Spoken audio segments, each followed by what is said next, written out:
ഈ സ്നേഹമില്ലാത്ത മക്കൾ ചുറ്റുമുള്ളതിനേക്കാളും, അല്ലെങ്കിൽ ഈ ചോറ് തരുന്ന വിളമ്പിക്കൊണ്ട് വെക്കുന്ന മരുമകൾ കുത്തുവാക്ക് പറയുന്നതിനേക്കാളും ഒക്കെ നല്ലത് ഇങ്ങനെ എല്ലാവരും കൂടി ഒന്നൊരുമിച്ച് സന്തോഷത്തോടുകൂടി ഭക്ഷണം കഴിച്ച് പാട്ടുമൊക്കെ പാടി കഥകളൊക്കെ പറഞ്ഞ് നമ്മളെ വിവരങ്ങൾ അന്വേഷിക്കാൻ പല സമയങ്ങളിൽ പലരും വരുന്നു. ഇവിടെ മിസ്റ്റർ റുവൽ സിംഗിൻ്റെ ഭാര്യ, ഫാമിലി എല്ലാവരും അവരുടെ വീട്ടിലാണ് താമസിക്കുന്നത് നിങ്ങളെ, അല്ലാതെ ഒരു പ്രത്യേക സ്ഥാപനമൊന്നുമല്ല.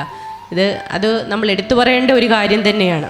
അപ്പം അദ്ദേഹം ആ ഒരു റിസ്ക് ഏറ്റെടുക്കാൻ ഉള്ള ആ ഒരു മനസ്സ്, അത് നമുക്ക് അത് ചെറിയൊരു ചിന്തയിൽ നിന്നുണ്ടായ കാര്യമല്ല, അത്രയും ഒരു ദൃഢനിശ്ചയമാണ്. അല്ലെങ്കിൽ ആരും ഇതെല്ലാം നടത്തും, പലരും ചെയ്യുന്നുണ്ട്. പക്ഷേ അത് തുടക്കം തന്നെ സ്വന്തം വീട്ടിൽ തന്നെ ആയത്, ആ വീടിനോട് ചേർന്ന് അവരെല്ലാവരും ഇവിടെ തന്നെയുണ്ട്.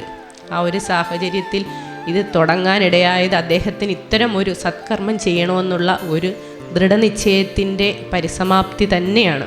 അപ്പം ഇത്തരം സ്ഥാപനങ്ങൾ നടത്തിക്കൊണ്ടുപോകുമ്പോൾ ധാരാളം വെല്ലുവിളികൾ നേരിടുന്നുണ്ട്.